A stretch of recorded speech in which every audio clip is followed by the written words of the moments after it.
So this session is going to be recorded. By joining in the session, you are giving consent to be part of this recording. And if you prefer not to be on the recording, we ask that you leave the live Zoom right now, and you can catch us later once it gets posted to the YouTube session. For those of you that don't know me, my name is Sarah. I'm here with Betsy and Victor today. We are all part of the advisory committee. Betsy is going to lead us in our conversation today. So we're going to kick it over to Betsy. If you have any comments during the session or questions, please feel free to put them in the chat, and I'll be managing the chat today. And at the end, we'll go through all of your questions in the Q&A session. So thank you, guys. Okay. Hey, good morning, everybody. I'm Betsy. And as Sarah mentioned, and today we're going to be covering some a little more subjective topics, the mental game, learning to stay focused as your runs are getting much longer and harder to do, especially in this time of virtual training when we don't have the group behind us to keep us moving, so to speak. And also talking about learning some mental toughness, picking out some things when you think you've had a bad run and trying to make something positive out of them so that you can change that for the next runs that you're doing, because there are some mistakes people make and they just think it's just been a bad day or a bad run, and but you can learn things from these too. So keep, jot down questions as we're going along here, and maybe some thoughts on what helps you, because this is maybe a little bit more of a subjective subject to talk about, especially not in person. But I think, and Victor and Sarah, please feel free to jump in with comments as well. I'm just following an outline that I've used before in our in-person seminars, and kind of done a back and forth with chatting. But learning to turn a bad run into a mental toughness run takes some practice. But every run you do, you can learn something from it or take something good away from it. So reasons that you might think you've had a bad run would be that it's just you finished feeling really tired. You were burned out before you got to the end, and maybe that may have been because you were going out too fast for the first several miles.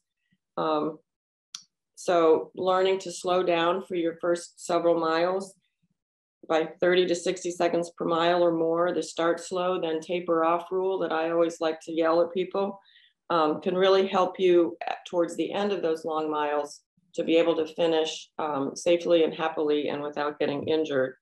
I'm just going to jump in right here, Betsy, okay? What's that? I'm just going to jump in here, give an example. So first time I did a marathon, I do Galloway, so it's a run walk interval. There's a lot of excitement at the start line. Everybody goes out, there's big crowds, you're excited, the adrenaline's going really fast. I think I ran the first couple of miles and I had a hard time finishing the marathon. The second time I did it, I said, I'm going to go out slow, because that was kind of beat into my head by Jeff Galloway, do it the whole time.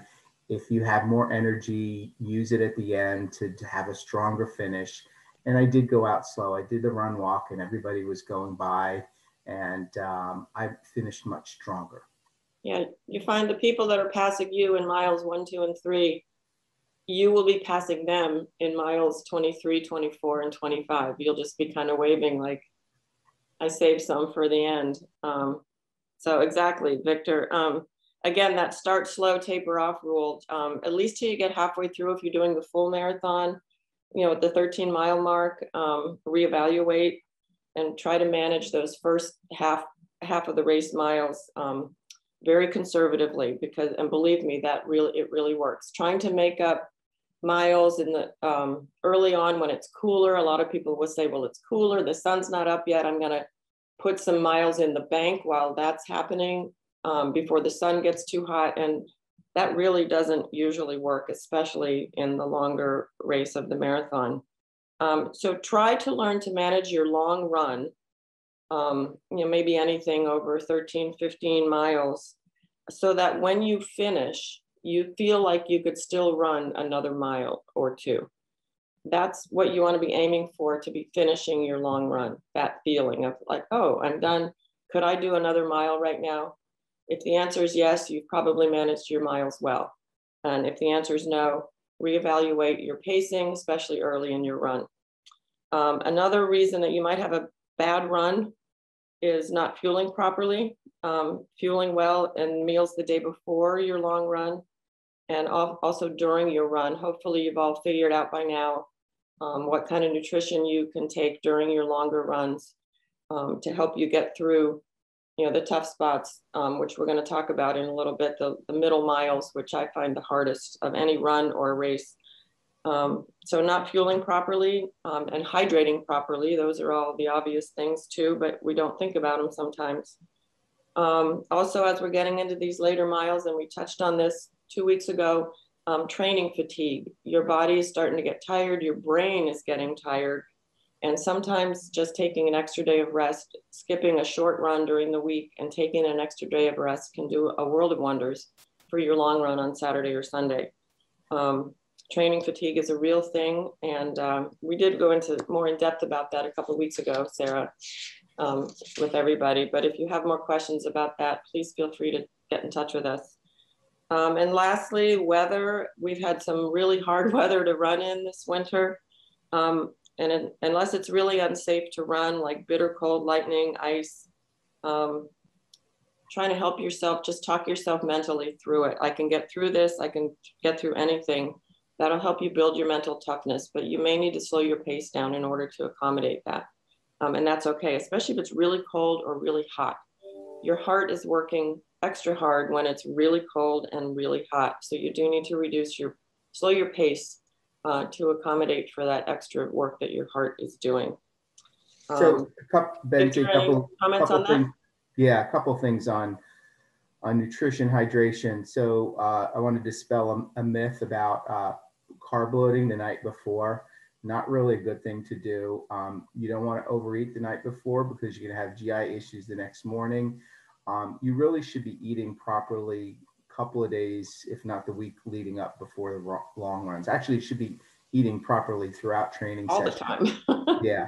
Yeah. But you know, it's critical. Those couple of days before are critical because it's going to set your body up for your long run. So you want to make sure that you're balancing the right amount of proteins and carbohydrates. So, you know, there's no need to carb load the night before. Some people prefer not to eat too much the night before because you got a lot of nerves. You got the anticipation of the race, and sometimes just doesn't agree with you. You have to figure it out for yourself.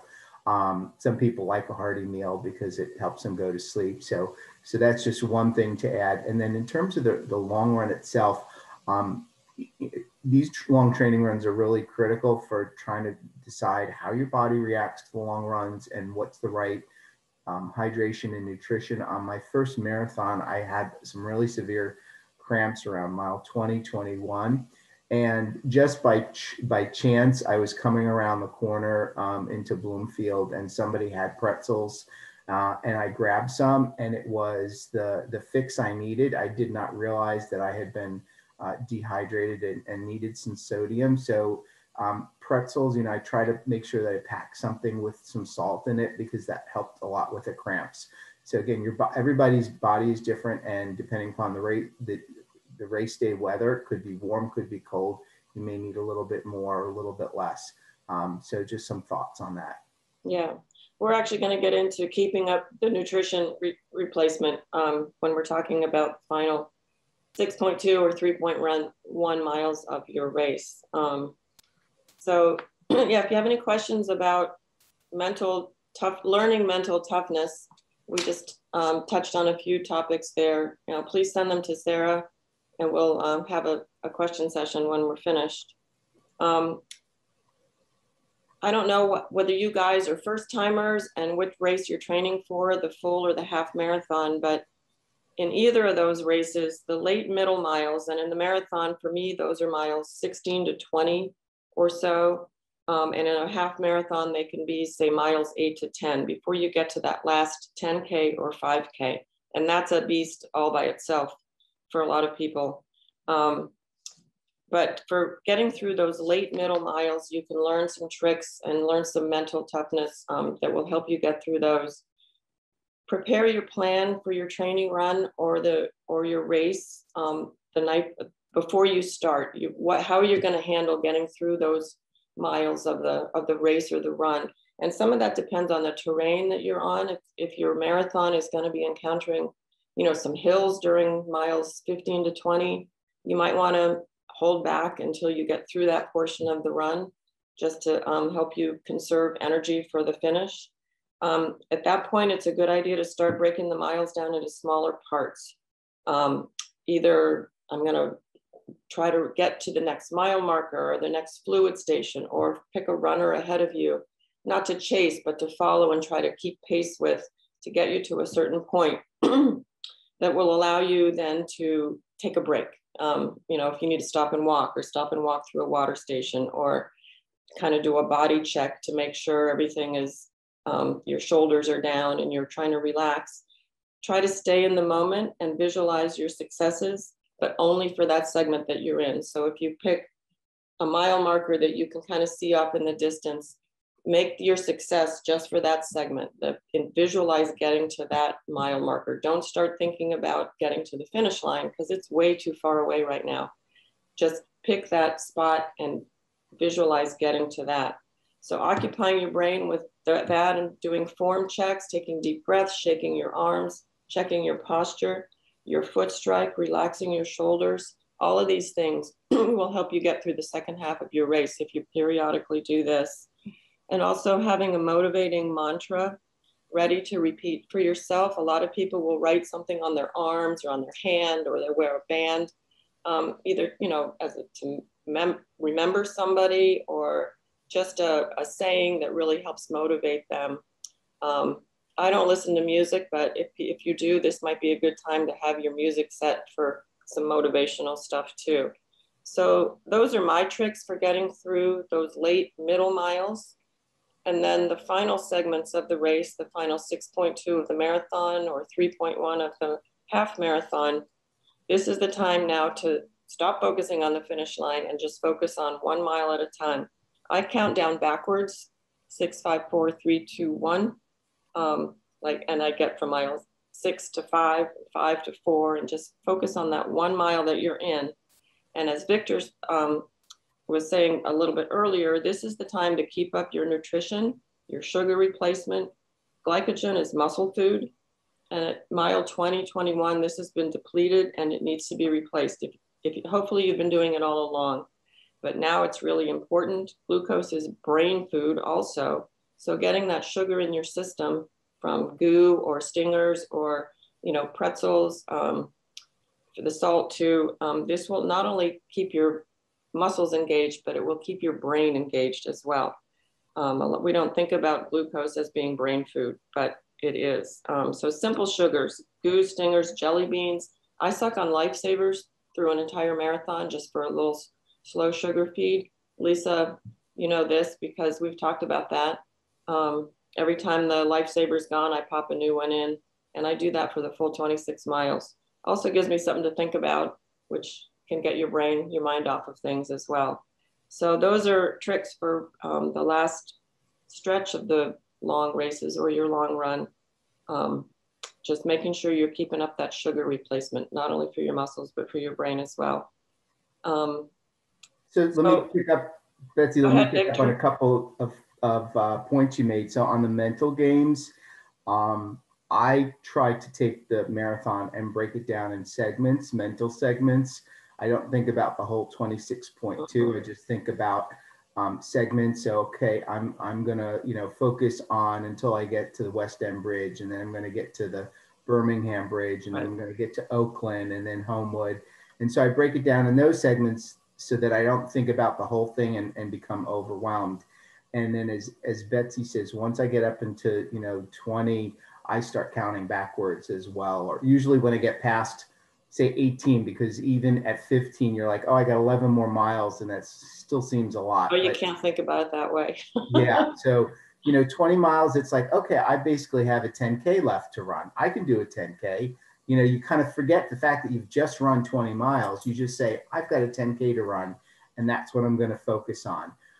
And it's really great to have people along the back end of the trail to cheer you on. I always have my family appear in Bloomfield usually, or Highland Park, because that's where you really get tired And it's such a great mood booster if you can have somebody in the crowd that you know is there. And then the Steel City tent at mile 25 usually is usually a great boost, because in like the last couple of marathons, it was like, okay, I just need to make to the Steel City tent. I'm going to be, fine after that. And sure enough, my last marathon, I took a shot of Fireball, which I generally don't recommend. And my last mile was the fastest on the course. My last mile is frequently my fastest mile in the marathon. I think it's just because you really start smelling the finish line, so to speak. It's there. You could also think about the marathon as a 25-mile race or the half as a 12-mile race, because if you get that far, you're not going to quit, even if you have to walk that last mile. So sometimes that can help mentally too. Think even 1 mile less to think about, it can be helpful mentally. So that's a trick I use, is I just have to get to mile 25. And I always try to get a 22-mile training run in, because as you guys have figured out, we're adding basically 2 miles every time we add to our training mileage. So if I can get to mile 22 in the marathon, I know I've done that already. So I know I can do that.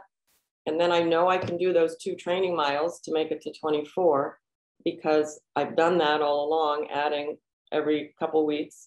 And if you get to mile 24, again, if you have to walk 2 miles, you can do that, but usually you don't need to at that point. So those are just tricks that Victor uses, I use. Sarah, what are some of your tricks?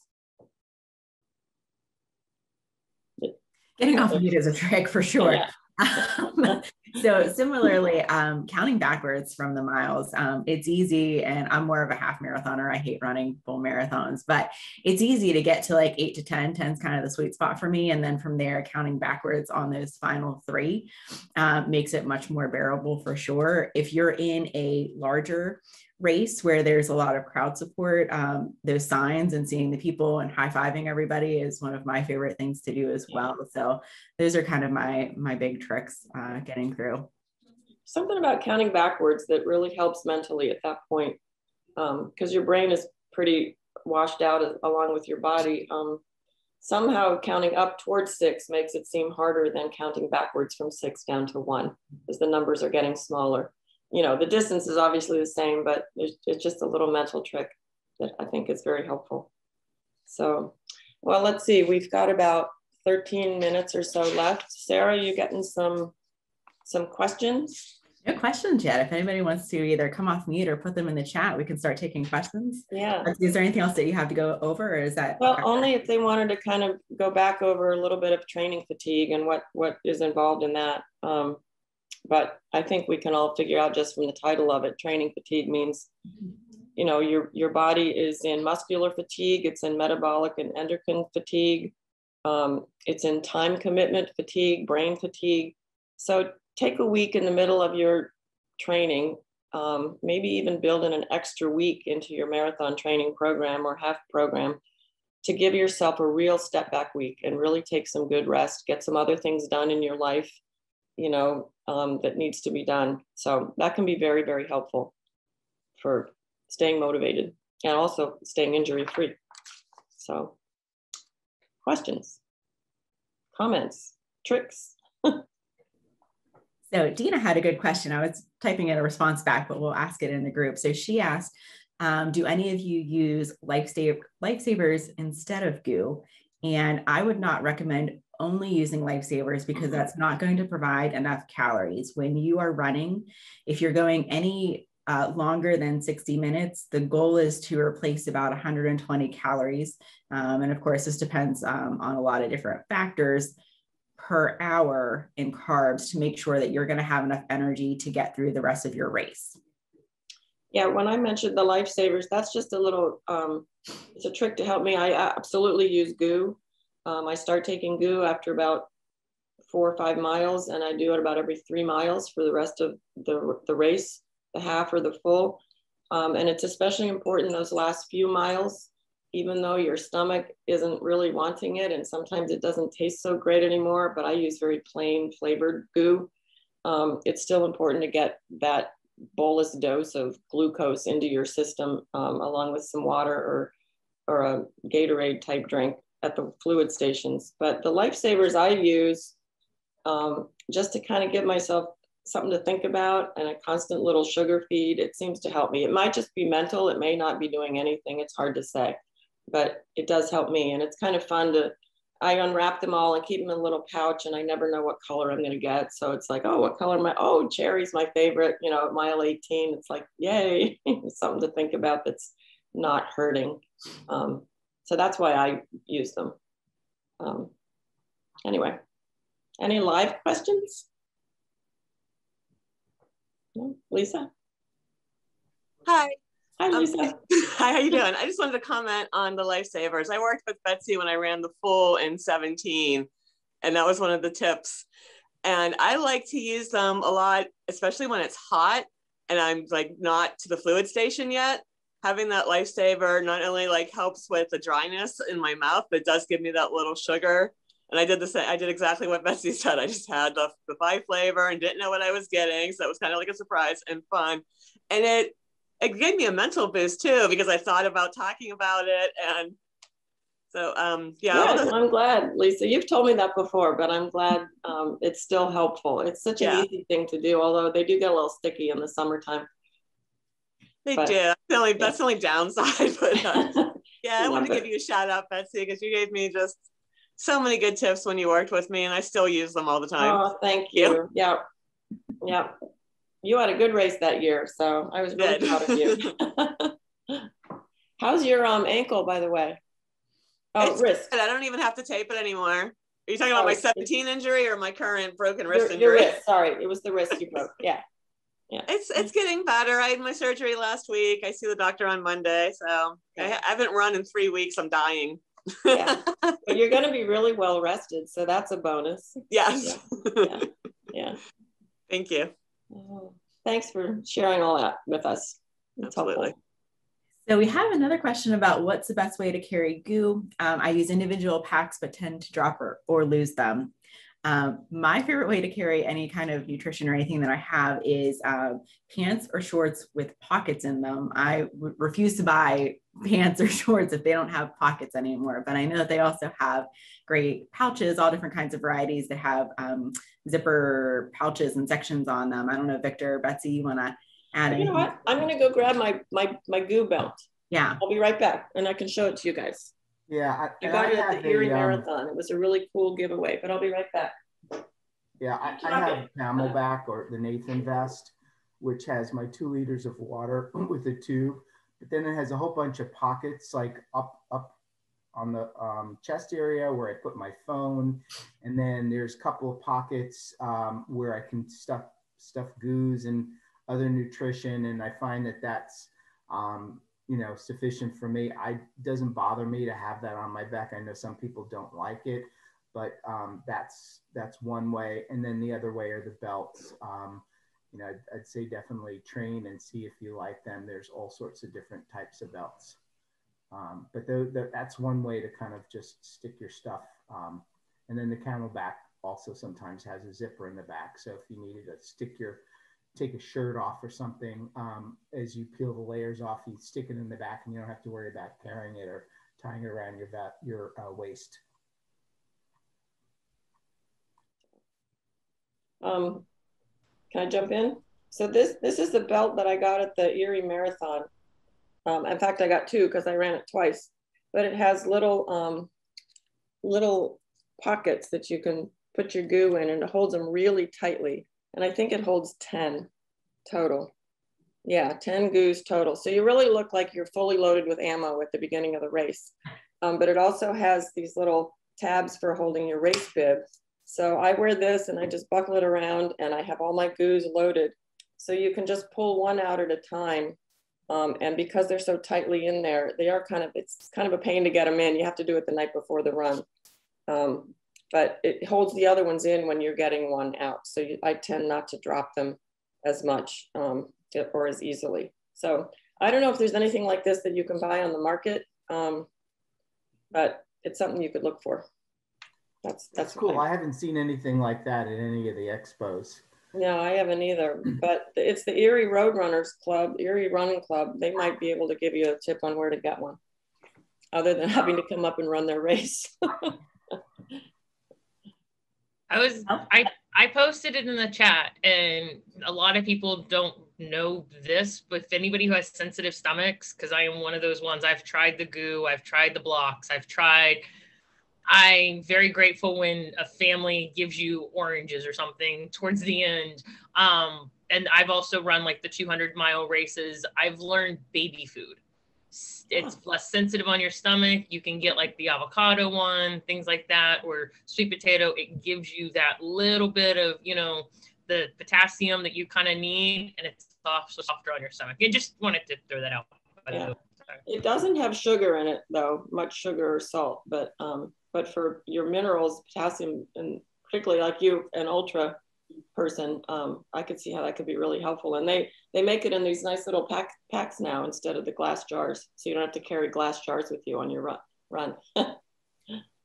Yeah. There's also the kids like applesauce and stuff that's in those squeezable packages. I've never used that, but some people like those because, you know, they're easy to digest. Sometimes the goose could be a little bit chalky or stiff. I like the honey stinger goose because they are more natural and they are smoother and easier to digest. The brand goose I find were just too hard to kind of eat on the run, so to speak, literally and figuratively. I just use the unflavored goo. It used to be called Just Plain, and now it's called Nearly Nude or something like that. But it has no flavor. The kids' packets of applesauce, again, they're not going to have as much sugar, and they certainly won't have the caffeine that the packets have. So just check all of that stuff as to what you like, what you need. So all good stuff to talk about, though. Honey Stinger also makes gluten-free items. They have the wafers, and they make gluten-free wafers. So if you're, you know, if you've got celiac disease or, you know, intolerant, they do make the brands. And I actually like the gluten-free wafers better than the regulars because I find that they are not as crumbly. So they don't, you know, you're not likely to choke on them as you're running. So, and I actually think they taste better, which is usually not the case with anything gluten-free. Right, yeah. So, well, we just got a couple of minutes left here. Sarah, do you have any more questions that people have submitted, or anybody have any more comments? Nothing else in the chat. Anybody have anything they want to come off mute and share? Anybody? Okay. I found if you run on a treadmill, I know Sarah knows this, that I've done. I did dopey on the treadmill. And the only thing I could totally recommend, especially on mental toughness, if you're running on a treadmill, is find a movie that you can like zone out to, such as like Pauly Shore. I don't have to think when I watch that or something like that. If you're on a treadmill and you're running those distances, because especially with certain places that, you know, with the harsh winter and things like that, I've learned just find a movie, put it on your, you know, on the television while you're running on the treadmill, and it helps zone you out. By the way, that's been mine for mental toughness when I'm on a treadmill. Just pick a weird movie and you can, I don't know. And we're lucky these days to have that kind of stuff to have on our treadmills. You know, 1,000 years ago, Victor will remember 1,000 years ago, or a few hundred anyway. I'm 1,000. We just had a treadmill. There was no internet or anything like that. So it's definitely more conducive to treadmill running now and keeping yourself occupied. Sarah and Victor, you know this. I ran the virtual marathon last year. I have a 1/2 mile loop. I live in a cul-de-sac neighborhood at the end, and to the street and back is a 1/2 mile, and it's flat. And that's where I ran my virtual marathon last year. So it was like 52 laps of my neighborhood. So I learned a lot of mental toughness that day, definitely. Okay, looking ahead, 2 weeks from now. Next, we're talking about trying to get some group running going. So stay tuned for some news or information on that as we move forward with the pandemic and the stats coming in from the health department. but we're really trying to get things moving, doing our best. The week of March 20th, so 2 weeks from now, we're going to talk about setting realistic race day goals. And that means just kind of evaluate how your training has gone, what your original goals were, and if they may need to be changed or reevaluated depending on how training has gone. Because I think, I'd have to look at the schedule, but by then you're getting to your final, one of your long runs, 20-mile runs. We'll also start talking a little bit about race day shoes and clothing, and having some options depending on weather. And this would be the time to be getting your new shoes broken in for the race. And the week of April 10th, we'll talk about each week of the taper, 2-week taper for the half and a 3-week taper for the marathon, what to do and what to expect each week. And then the final seminar, the week of April 24th, will be preparing for race week. And this is a little more applicable when we're actually running in person. But some do's and don'ts for this week, planning your race goals again if needed, and just going over the mental toughness, breaking the course down into segments, as Victor was saying, and then those final miles into smaller segments, trusting your training, and a little bit about recovery. So that's what's coming up every 2 weeks from now on. We have 3 more sessions left. So hopefully you'll all be on board to join us for those. Yeah, so on training shoes, let me just mention, since that's a really good topic right now, if you really should check your running shoes and see if they're starting to wear out. Now's a perfect time to get a new pair and to start alternating them in, wearing them on the shorter runs and then wearing your older ones on the long runs till the point that you feel comfortable that you can wear your new shoes without getting any blisters and stuff. If you wait too much longer, you run the risk of having to wear new shoes for a long run. So you don't want to do that. And then the other thing is, Betsy alluded to, but we'll kind of preview with you that there'll be a Monday email coming out that's announcing that we're going to try to start group runs starting next Saturday. So you guys got a little bit of advance notice because you came to the seminar. I wasn't sure if we were allowed to say that or not. So we're the leadership. We're allowed to say that. Okay. We're planning it, right? So yeah, we're watching the daily numbers and going by what the Allegheny County and the health department is dictating at this point. So, but we're really hopeful. The numbers have been a little up the last couple of days, but we're hopeful to be able to do a shorter group run next weekend. Yeah, in terms of mask, so we're following the CDC guidelines, which is you need to wear your mask if you can't maintain at least 6 foot away from each other. So during the pre and post run, we're requiring masks. During the run, it's a little bit dicey there. It's more of a personal choice. So, for those who don't feel comfortable without running, if they feel they have to have a mask and the people around them need to have a mask, that's going to be a situation where you may not want to come to the group run because we're not forcing people to run with masks on, but you could see about finding people in the PACE group who would wear masks and kind of stick together. This will all be explained in detail in the email coming out this coming week. So hopefully we can get the ball rolling in phases. It's going to be a slow rollout in phases until we get through this. So good running mask. Somebody's asking. I guess it's got to be something. Here's the quandary. You need to have something that's not going to transmit the virus, but then you need something you need to breathe in. So kind of important. Yeah. Yeah. So it is. I know some people will not run in groups because they do not want to wear a mask when they're running. They just find that it obstructs their breathing passages. So I don't have any suggestions on like the ideal mask. I don't know, Sarah or Betsy. I have found just the paper, the triple layer surgical masks, with the pleats in them and the metal nose bridge that you can order and buy online. I found those to be the easiest because they're really lightweight, they're protective, and they're also easy to pull down and put under your chin. Although with the winter, I've been wearing it as a chin warmer as well. Whereas the fabric masks, I wear cloth masks with filters in them, and they're hard to to peel up and down. So, and they're heavier. So I've just found those disposable surgical masks for me have been the easiest thing to wear. And I wear them when I'm approaching or passing somebody. I haven't been doing group running, but that's my input. So it's about 8:04. So we're gonna let you guys go and get out for your long run. Hopefully you have a little inspiration here this morning. Please give us some feedback.